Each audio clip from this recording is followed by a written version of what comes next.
right, good evening everybody. We are going to take a little exploration and ideas of the Tisha B'Av that's coming up.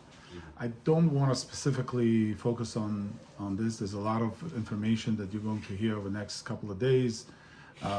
Social media is filled with this topic, and everybody talks about, usually in a cyclical way, every year you hear the same things. I want to explore the idea of the breakdown that happens in a person, or in a society, or in a world in general, a country, world, and the idea of recovery, of vitality that person can gain. How do we fall and how do we recover? A lot of the world that we are experiencing today has ups and downs. We do not stop hearing news. Israel has a war one day and a little bit of a ceasefire another day, and then eventually we get kind of tired and becomes the routine. A lot of Israelis that I hear, I talk to my relatives, and they're like, they don't even bother going to the bomb shelters, They're like, yeah, so, imagine you in Israel in a four-story walk-up, and you're, 80-year-old grandma, and you say, you know what? The rockets are flying. What am I going to do? I can't make it to bomb shelter and back. I'm done running back and forth. So at some point, people get frustrated with the situation, and the tragedy that surrounds even the modern life today is that we can't stop wars. We can't stop conflicts. We can't stop any of these things. And obviously, there are people who benefit from it. I don't want to get into conspiracies of who and what and the powers that be that inflict this tragedies and create the situation, political situations, and so on. But one thing's for sure, it's not something that we can ignore, and therefore we have to deal with it at some level. There are people that are able to ignore it more. There are people that are off the grid, so to speak. I like to be one of those people, but I'm tied to my phone, unfortunately, and we all are tied to our jobs and phones and technology and social media, and this shapes our life in a sense, right? Today, and it's kind of transitory situation now, where we don't know what's going to happen. AI is coming on. We are being followed and watched. Your privacy is non-existent. Everything is recording you. Your car is now become this is going to become an AI surveillance. They're going to know exactly where you are, when, how, with whom, and so on, from your alarm systems to your smart home, and everything that you're exposed to the world. And some people don't mind putting their lives on a show, on screen, so to speak, for everyone to see. It's a big show out there. It's a reality show. One of the reasons I noticed that movies I lost interest to movies. Have you lost interest to movies? Mm-hmm. I'm like, I can't watch anything that I like these days. There's no more Steven Spielberg blockbusters and whatnot. It's all some version of horror and terror and some impending doom. And I'm like, and it's bad quality. Everything's bad quality. Why? One of the reasons I believe is because the reality is a lot more interesting. It's a real TV is a lot more interesting because we now can't even fake reality TV shows as good as the life itself is. I mean, if I have a bombs exploding outside my window, you can't even recreate this in the reality TV show. So one thing is for sure, that we have some old enemies and old things coming up, like the Anti-Semitism is crazy again. They talk about it all this time. We don't even know which side to be on, left, right. They all have some minuses, and this is picked up by all sides. It's played. Its media is kind of feeding off of this. And coming to Tisha B'Av, we realize that that security that we were promised. When you have your own state, when you have freedoms that America gives, that security is kind of not assured, right? Things are happening all the time in different ways, and the prophets spoke about this. You have primarily prophets of the destruction, which is Yirmiyahu Navi, and he spoke about this idea of God's punishment, God's retribution for our actions, for our behavior. The passage that I'm starting with here, it says, "Himolu la'Adonai V'chasiru orlot levavechem. Himolu la'Adonai. Circumcise yourself to God, and take the orla, meaning the apex of your heart. Circumcise the apex of your heart. That's what it means. Heart has a certain protuberance to it, and when the person has ego, and he goes forward with his heart being haughty and proud, then God says, you know what? You can't be proud, for too long, right? At some point, circumstances will cut you down, and I want you to realize that your heart is not end of it all. You have to realize that there's somebody above you. And God says that circumcise your hearts. Ish Yehuda ve'yoshvei Yerushalayim, the man of Judah and dwellers of Yerushalayim. Pen tetzeh ka'esh chamati. Maybe my wrath, my anger is going to come out as fire. Uve'ara ve'ena mechabe, and he will light up everything on fire. It will destroy things, and there will be no one to extinguish it. Mipnei ro'a maladechem, because of your actions, your bad actions. This is our history. Our history, the Jewish history, primarily consists of these strategies that constantly befall us. It's ups and downs of Jewish history are more than any other history. We know nations that had war, and that war decided what's going to be, and like French Revolution, and they were done. And they were done. There's not a couple of Napoleonic wars, and they were done. At some point, they had tranquility. At some point, they had peace, and they were secure in their borders. The Jewish people, it's constantly, even when we were in our country, we were constantly conquered with different forces, and eventually, we're the galut that brought us to this day. The Tisha B'Av is the day that symbolizes many of these tribulations that happened in Jewish history, starting from the Meraglim in the Midbar that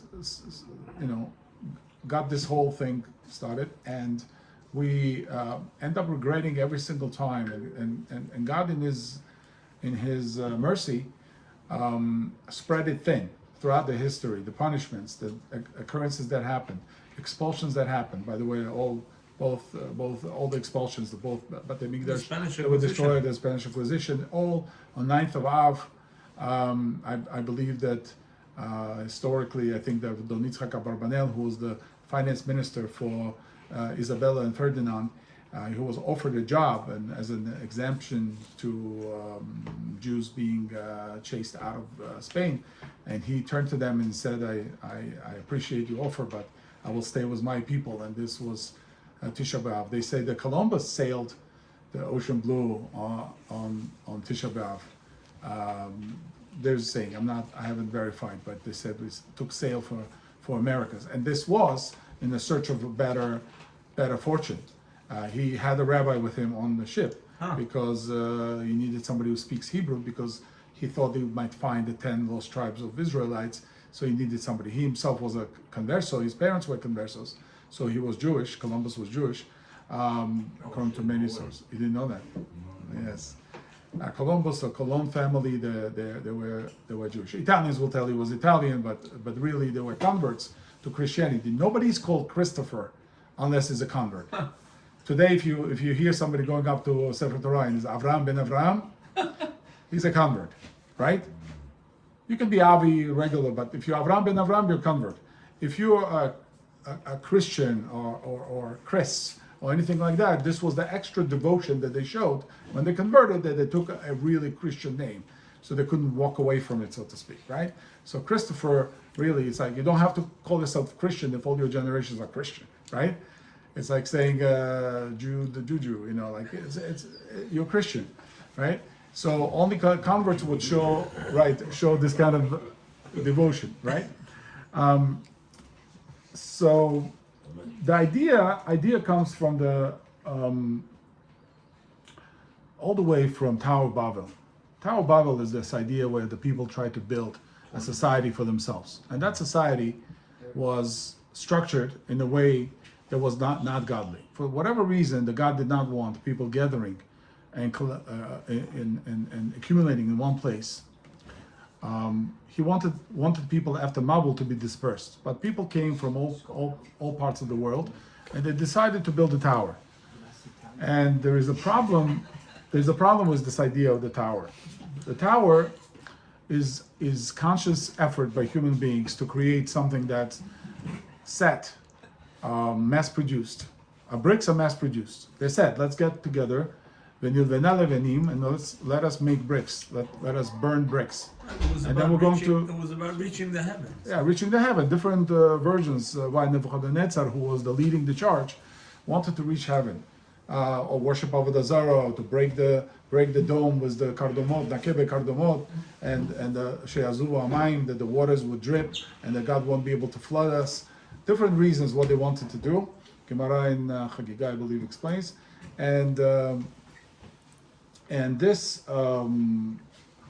led to proclamation that all our forefathers, all the prophets that we had, who built the Mizbeach, all of a sudden we find that God does not want a set Lego set of bricks. He wants stone. All the Mizbeach, even in Beit HaMikdash, it was a stone, not brick. You couldn't use brick. Let's say you had a surplus of bricks and somebody donated bricks. You couldn't build Mizbeach out of the bricks. Why? Because God said, Mizbach avanim tivneli. Mizbach avanim means the stone Mizbeach. They would collect the stones from the riverbeds and whatever, and then they would put a cement over the stones and they would create the Mizbeach. It was a huge Mizbeach in the Beit HaMikdash, 20 by 20 amot. What God wanted was is the person, a human being is an individual, is not a subset of a group that has to perform a certain thing. Is not a worker, Chinese worker that manufactures products. It's it's an individual that's supposed to worship God in his own way. And when a person becomes, part of the societal, like a grain in the sand of the society, then God does not like a lack of individuality in that. So there's no progress that's associated with a spiritual progress that could be found in a person that's part of the machine. And many times today we live life that's a rat race, that we're constantly making effort, each individual for their own sake, and we lose the ability to see God. Most things that you have, the foods that you eat, the work that you do, and everything you do, obscures God in some ways. Meaning that you're gonna read something, or you're gonna do prayers, and you're gonna do tikkun klali or whatever. It's fine, it's good, but if you're gonna do it every day, it's gonna become a habit. The question is, when do you ever cry over it, right? When do you ever feel emotional connection? When do you have a spiritual prayer that stands outside of the accepted words and going with motions of our daily life, right? Yeah. But there is a certain beauty in the order of the system. Sure. Of the system. Sure. So system obviously is beneficial. If we made industrial revolution, we made it for the purposes of making items cheaper and more streamlined, so we can have as many cars as we want, and so on. Spiritual system. Spiritual system, not so fast. Because yes, when Ezra instituted prayers, when he built the second Beit HaMikdash, a lot of people did not know Hebrew, and you need to make a certain order of the prayer so everybody would have the same words to say. Yes, but if you know that you're able to say beyond, or feel beyond, or have a more kavanah, more intention, then obviously you should, right? You have not fulfilled your the potential by just saying 3 prayers a day. You would have to add something more.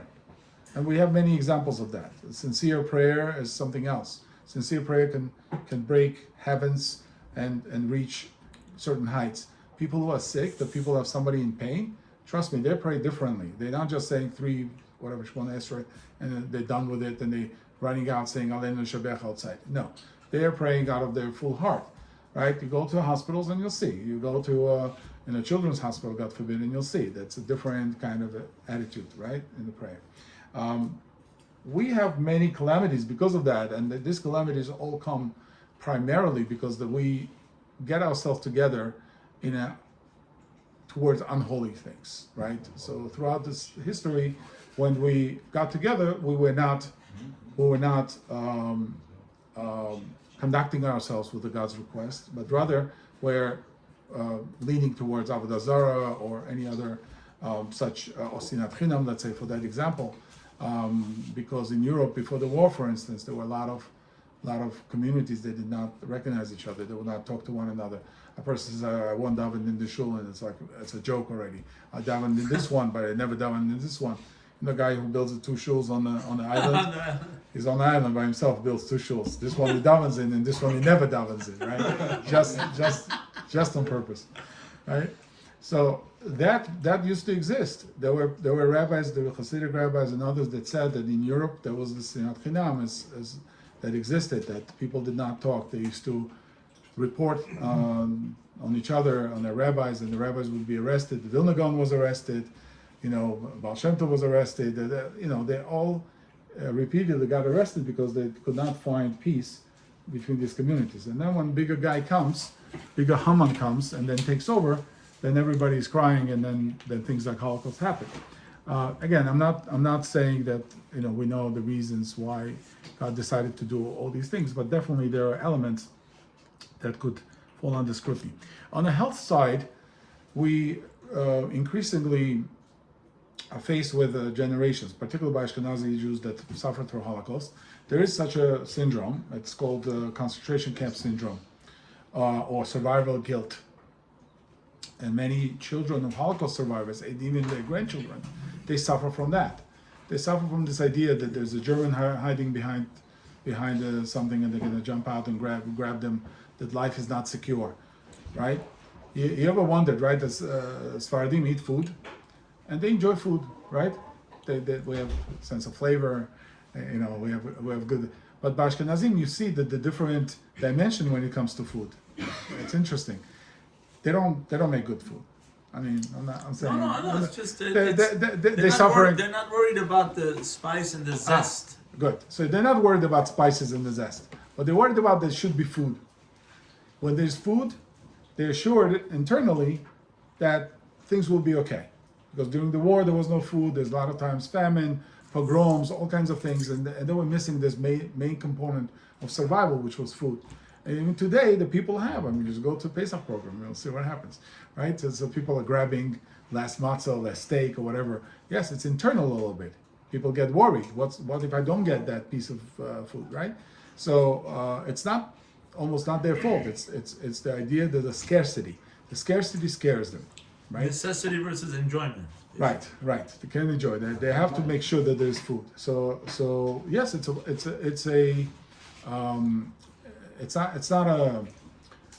not a physical necessarily, but it's emotional, mental deficiency that people have when they don't have enough and they think they're not going to get more. It becomes somewhat of the hoarder mentality when they're hoarding a lot of stuff. A lot of Americans, they collect things and they bring into their house, and they have reality TV shows on hoarders and right. So, right. I mean, I have one. Yeah. It's a sickness watching the show too.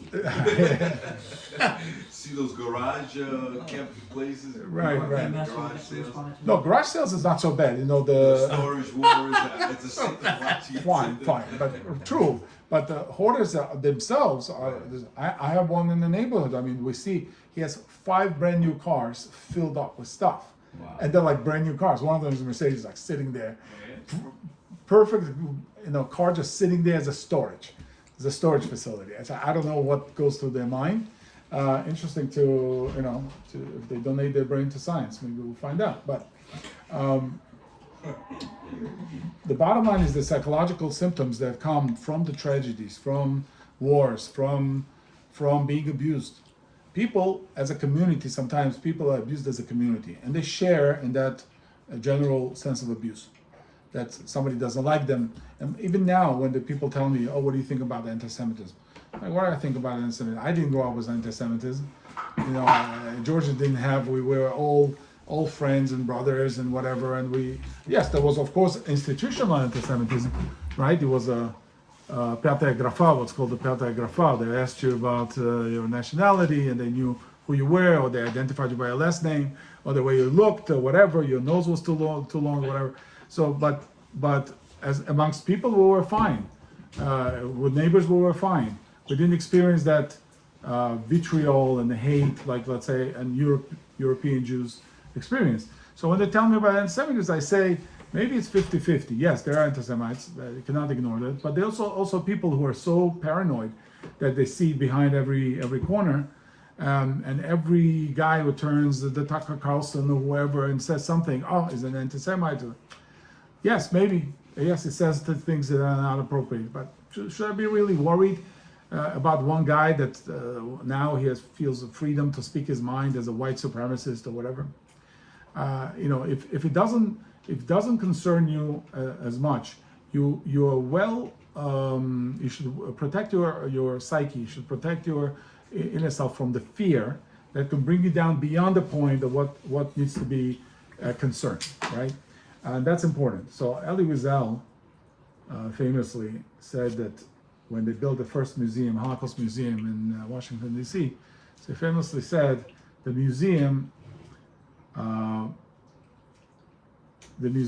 is not an answer. A museum is a question. When you build a Holocaust museum, you're not answering anything. You're not satisfying anybody's. You're asking a question. You're leaving an open question to the world to say why. Why did this happen? Why the Germans who were so advanced and so cultured or whatever could do such a thing? Why does humanity have a tendency? Not only Germans, Americans did it, Russians did it, gulags, and Americans did in the Tuskegee experiments where they basically did experiments on black military men. America has a very bad record.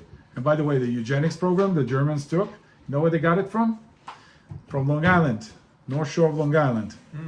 The entire eugenics program was started in America in early 1930s. Germans bought the paperwork when the Supreme Court shut it down here and said, you can't do this. There are two people, the Margaret Sanger, look her up. And together with Bill Gates' father, who was her attorney, they started the Planned Parenthood. And the goal of the Planned Parenthood, or at least their early version of it, was to eliminate as many black children as possible. And she speaks openly about it, that it's a travesty that these people are allowed to multiply. And if you heard this today, and these were the heroes of the day, you would think Bill Gates started a successful software company, and nothing even close. He was pushed in, it was the daddy's money, whatever, and these were the people. And you would say, how could it happen in America? Yes, it happens in America, and it has that black history on it. And when the Japanese were put in the concentration camps here because of America had officially war with Japan, everybody forgets that. They had the same concentration camps, but for Japanese, because they could not trust them. Supposedly, there would be the turncoats. What happens is that we forget to realize that the fear destroys our bodies, destroys our souls, our mind. And just like the Beit HaMikdash is a building, our body is the building. You ever heard of the expression, my body is my temple? Yes, it's truly a temple. It's just as complex, just as wonderful that God created this body where it puts the soul and the seat of the soul. And the Beit HaMikdash was God's presence in this world. So you can draw the parallels between God's Shekhinah being in the Beit HaMikdash, Kodesh Kodashim, and our soul living in our body, as a core of our body, what animates us, what makes us who we are. And when we are transgressed to the point where the Beit HaMikdash is destroyed, the same can happen, travesty can happen to our body. And that could be fear, could be lack of whatever you want, the spirituality, ideas that we have in health can easily translate to emotional side. And people live their life through deficiencies, emotional deficiencies. I mentioned last time, a lot of people are on drugs, Xanaxes, all kinds of things in order to, young men today.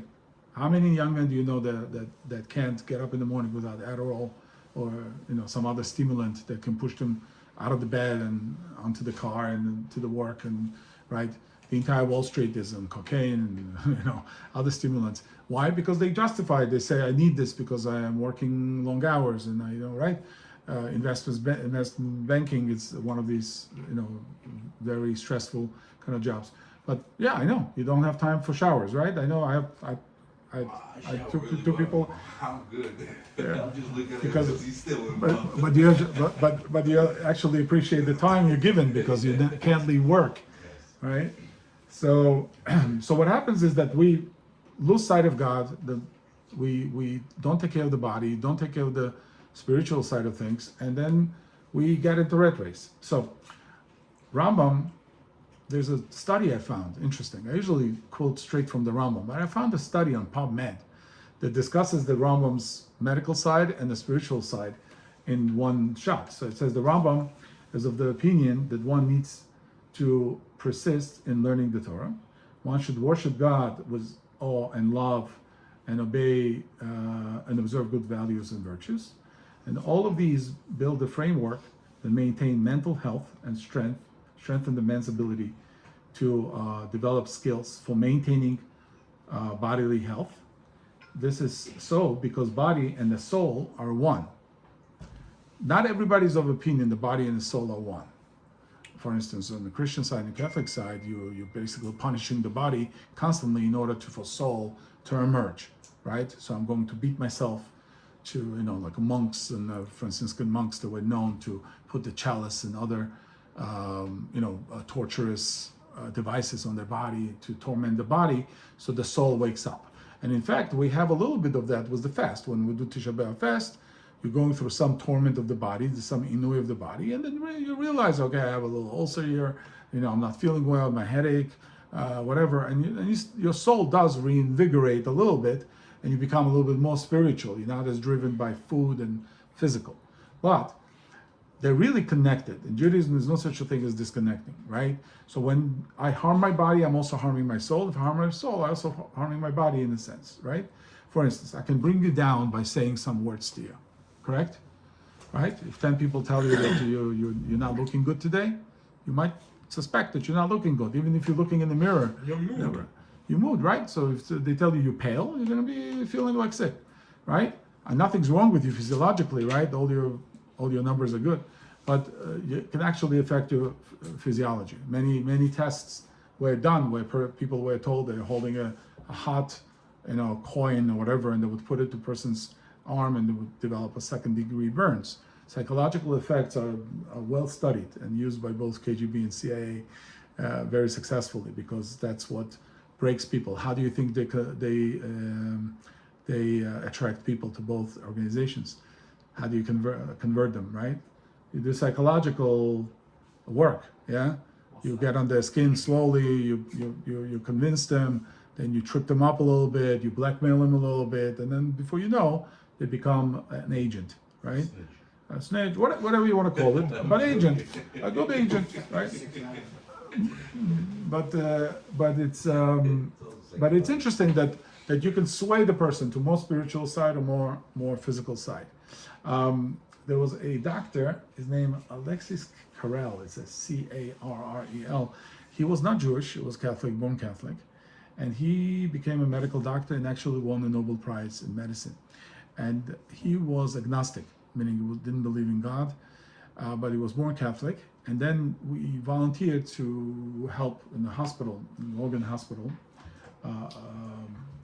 Lord's, to attend to some very sick patients at their terminal sick patients. And he saw recoveries, and he couldn't explain them medically. And he came back to God, basically became a believer again because of his things. And all the colleagues said he's crazy, can't be. But he said, I'm sorry, I see miracles that cannot be explained by any of the science.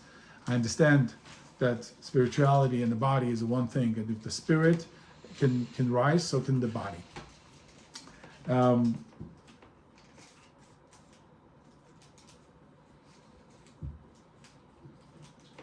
So that connection between the building and the body, we many times make that connection ourselves.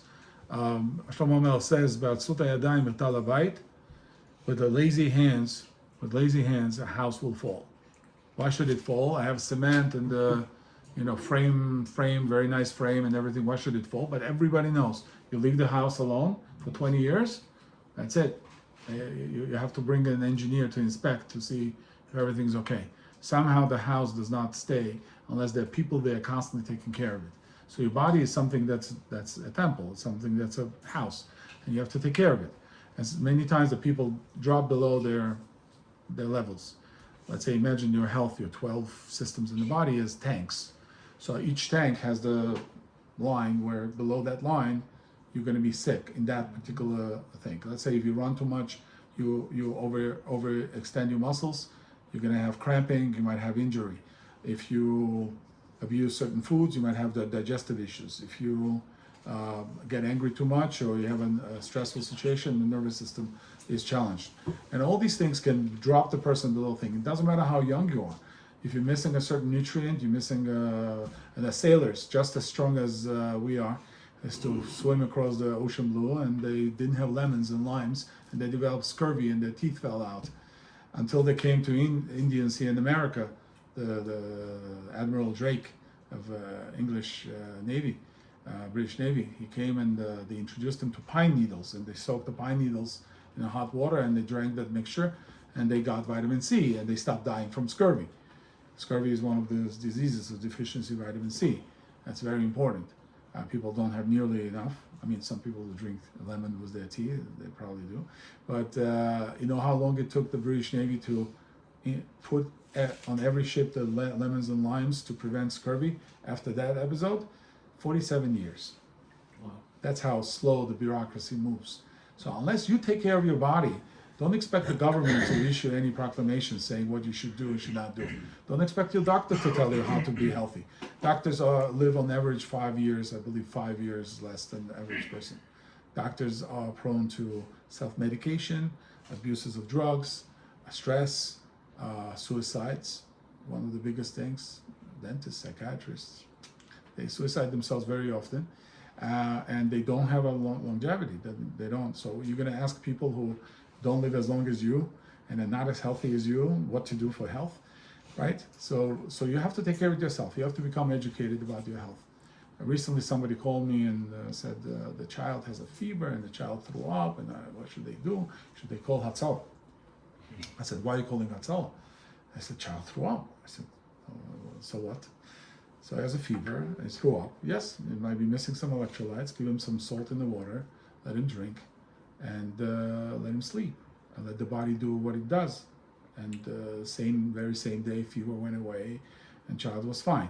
If they gone to a hospital, they would sit 8 hours in the waiting room, and the doctors would do experiments on the child, and then they wouldn't be able to even take them home. And I'm not saying in every case, there's some emergency cases obviously to be considered, but in most cases, if you know what to do and you're confident and you have a nice grandma that raised 4 generations of kids, and she knows exactly what to do for the fever to break and so on, then you should absorb that knowledge. You should make it part of your arsenal, so you don't wonder and you don't become disabled when some doctor has to now tell you what to do, right? Because you become disabled. You don't know what questions to ask. They might say, do you have any questions for me? And you're like, I don't have any questions, just help me, right? And strength is not in muscles, strength is not in money, strength is in knowledge. And if you have the knowledge, then you have the rest, right? There were several societies. I'm paralleling here 2 societies. One is Japanese, that we bombed them a couple of times, and they survived very nicely. One of the reasons Japanese survived is because they basically said, we're not going to listen to anybody. We as a nation, they're very nationalistic, the Japanese. They don't like anybody else as far as coming in the country and taking over or anything like that. They're very nationalistic. And they, particularly after World War II, they felt isolated because America went in and whatever, and they wanted to show a little bit more nationalism. And when they dropped bombs on them, they said, okay, we can't rely on anybody else. We have to help ourselves. And they started tracking what helps and what how to save their women and children. And they discovered several things. One of them is I'm showing here is a ginkgo biloba tree, which basically saved the Japanese nation and rebuilt their filtration systems in a few months, and they were able to survive. A lot of them died, but now today Japanese are longest living people, right? That's clean over there. very clean. And not only that, they eat healthy. All the schools have nutritionists that follows all the kids eat. There's no junk.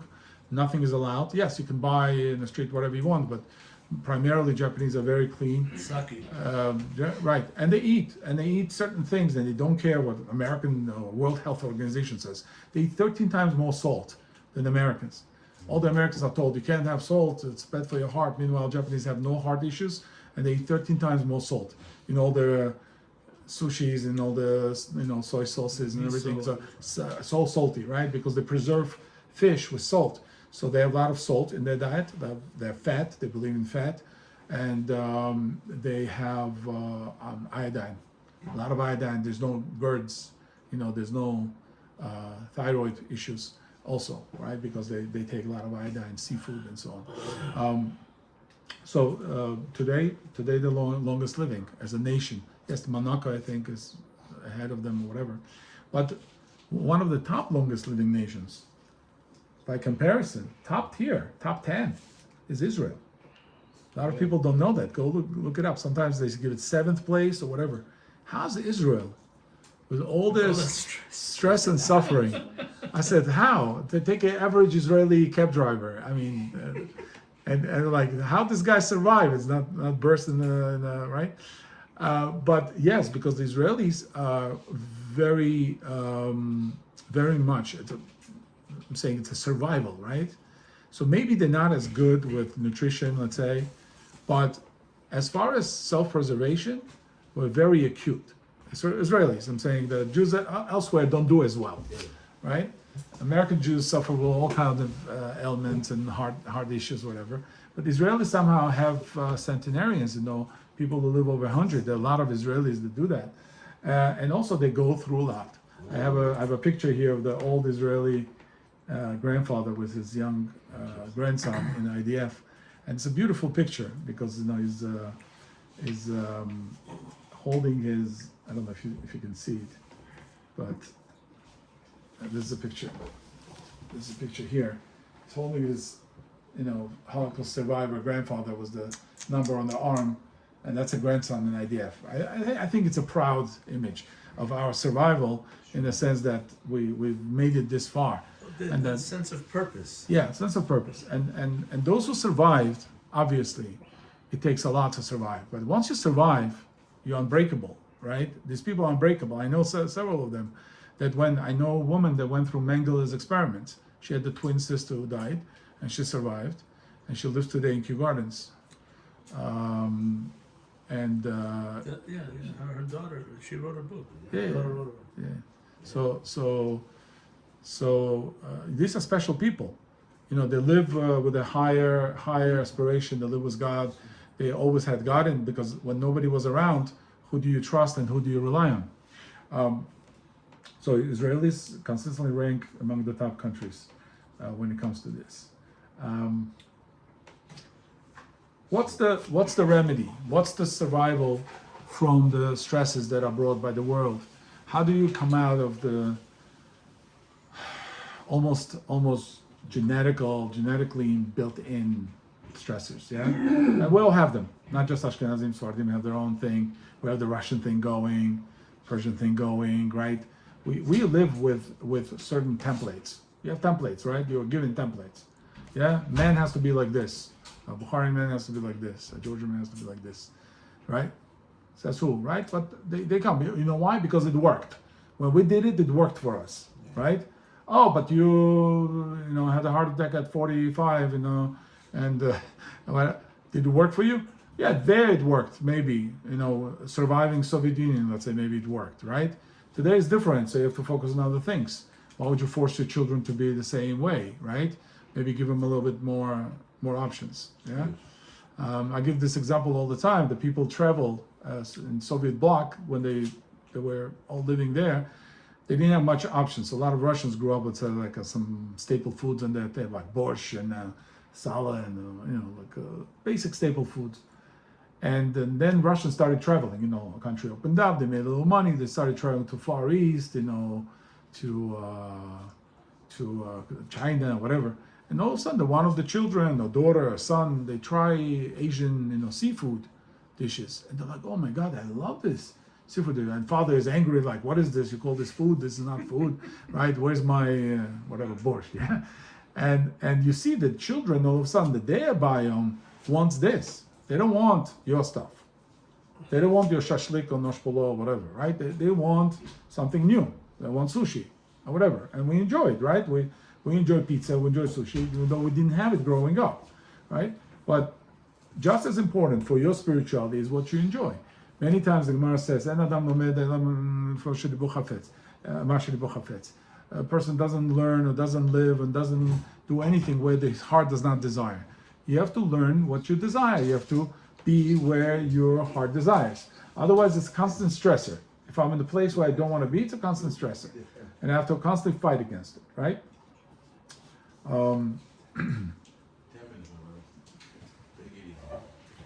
There's a famous Omar Khayyam. How many of you know, read Omar Khayyam? You know who Omar Khayyam is? Persian poet, right? Yes. I don't read him in Farsi, but in Russian I read him. He was Muslim, yeah. Yeah. So he says famously in Russian, I'm going to say,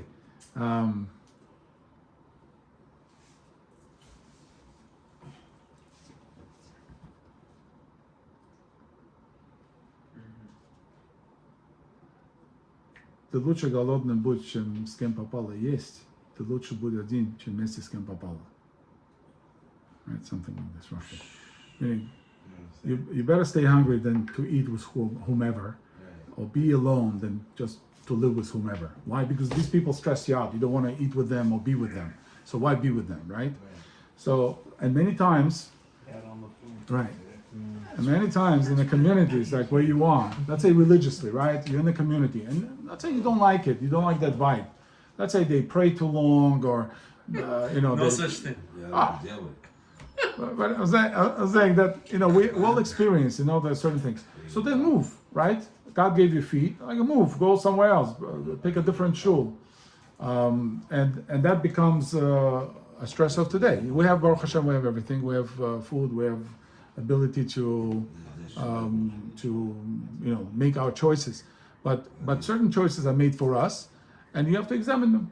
That's why you're an adult. That's why you're a big boy, because you're going to examine these choices and say, not for me. Yeah, I put you in a different car. I say, not for me. I like the car the way I like. Yeah, Baruch Hashem, you have choices, right? Why'd you do it? Because you had choices. If you didn't have choices and you had to drive a minivan like in Borough Park, everybody, right? Because that was the religious thing to do, because you have to drive that car. You would suffer inside. You would die a little bit every day. Yeah, going to work. Yeah. So there's a lot of positive things coming from this person, but still emotionally, you cannot handle it.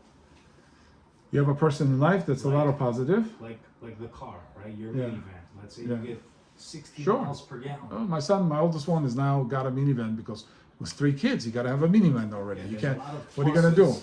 Sure.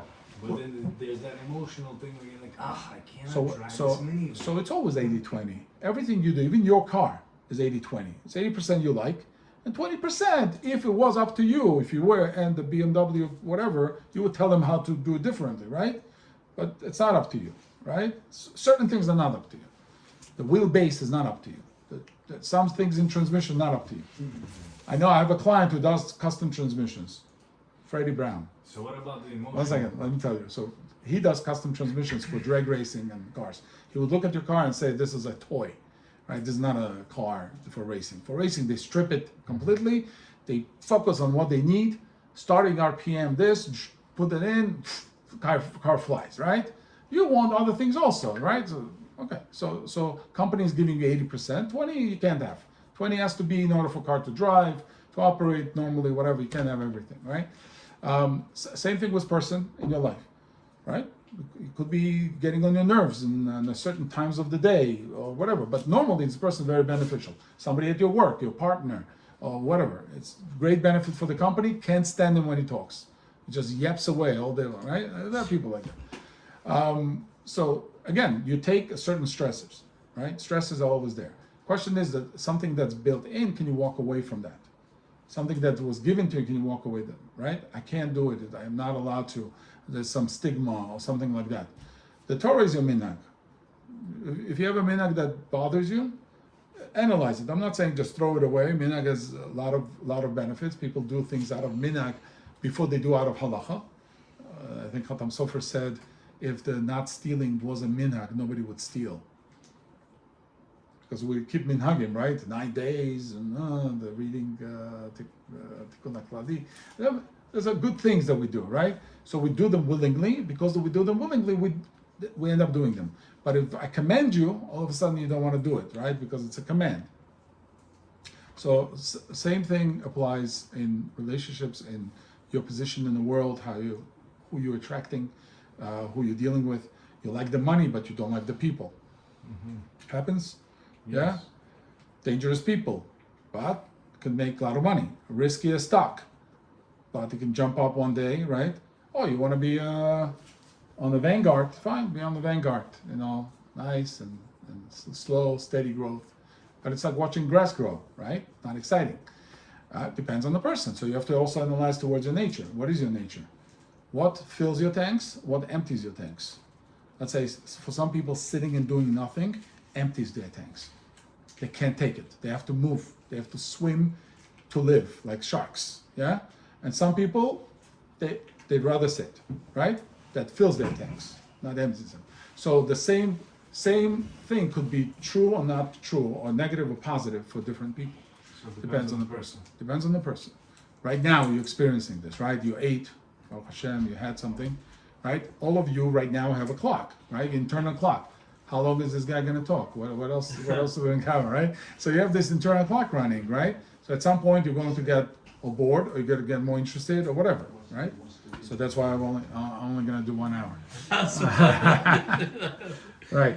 Okay. Let's. I'm going to finalize this with several remedies to reinvigorate or to bring back the vitality that we're looking for in life. Nutritionally, of the physical sense, nutritionally, you need to fuel your body. Yes, Mike, you hear?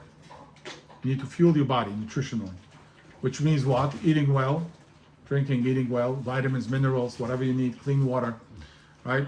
Because the Torah says, the person does not live by bread alone. He also needs other things, right? Other things that plug into general health. Emotional, which is somewhere in between physical and spiritual.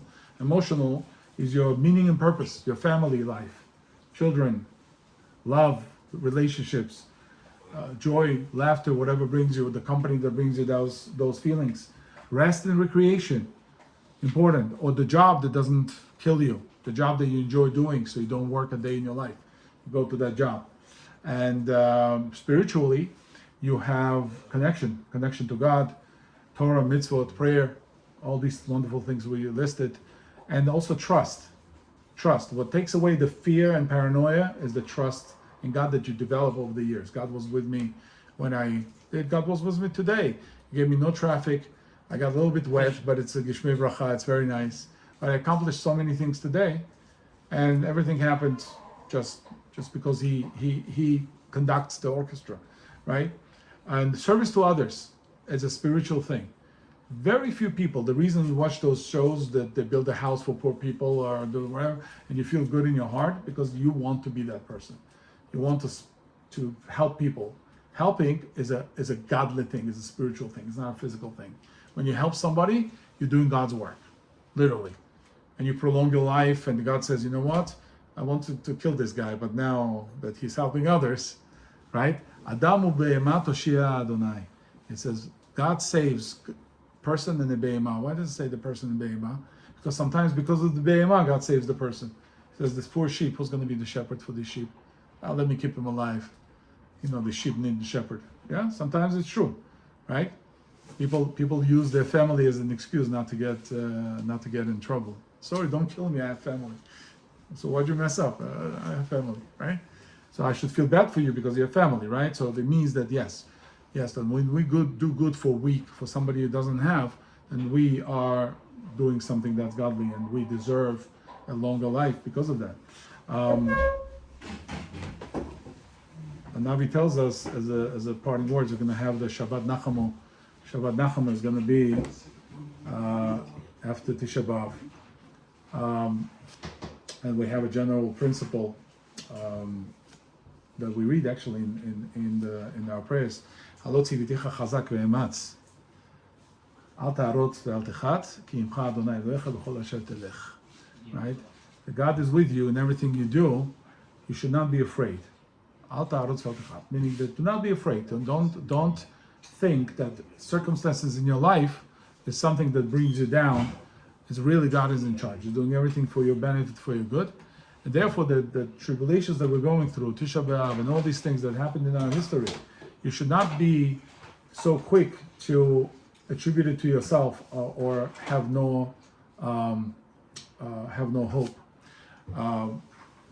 Shlomo Melech says that if there is a da'aga belev ish yashchena v'devar tov isamchena. Da'aga belev ish yashchena v'devar tov isamchena. Meaning that if somebody has a worry in his heart, yashchena, you should squash it. You should do something else. Go do other things. This bothers you? Go play ping pong. I don't know, right? Amuse yourself with something else. Or some say yasichena, not yashchena, but really yasichena. Talk to others, share with them. Like people a lot of times like to share. If there's some, do you have the word bogma? Bogma, something that's sitting in you. Bogma. There's a. They say voila, I think. Yeah. So there's a daga, which means the internal struggle the person has in the core, that something is wrong. You could have a Beit HaMikdash, but people sold you out already to Romans, yeah, whatever, and it's going to be destroyed soon just because it's standing, but the core is gone. So the essence of the person is worried. That person should speak it out, talk it out with somebody, ask somebody, have friends, have family, engage in it. So the Gemara says on this very pasuk, the Agabel Yashchena, Rabbi Yassi Chadamar Yashchena Midato. You should remove it from your mind. V'Chadamar Yasichena le'acherim. Speak it to others, share it with others. And David HaMelech says that Da'agat Acherim Chatzi Nechama, that when somebody's in trouble, it's a half comfort for me. If somebody else is in the same misery as me, somehow it's comforting to me. If I'm the only one, I feel very bad. But you also got the ticket? Oh, that's not just me, it's just a terrible. Misery loves company. That is right. Misery loves company. Exactly. The flip side is you can only be as happy as sad as your closest friend is. Right. That's the flip side. Right. True, because it can't be worse than right. So that positive thing is something that we need to have, and people who constantly live in the mentality of galut, mentality of oppression, is anti-Semitism, I'm not saying these things don't exist. Of course they are, and they're enemies, and there are all kinds of things. And we should pray for yeshuot and miracles to happen, so these things do not materialize themselves. They're always going to be some antagonists to the holiness and the good things that our nation does. But it's also internal, and the person should not internalize galut to the point where it becomes debilitating, because it's not only bad for his physical health, it's also bad for his spiritual, emotional health. I wish you a easy fast, and we should have the Geulah and Yeshua, and should see many miracles in your life. Thank you for your attention. Amen.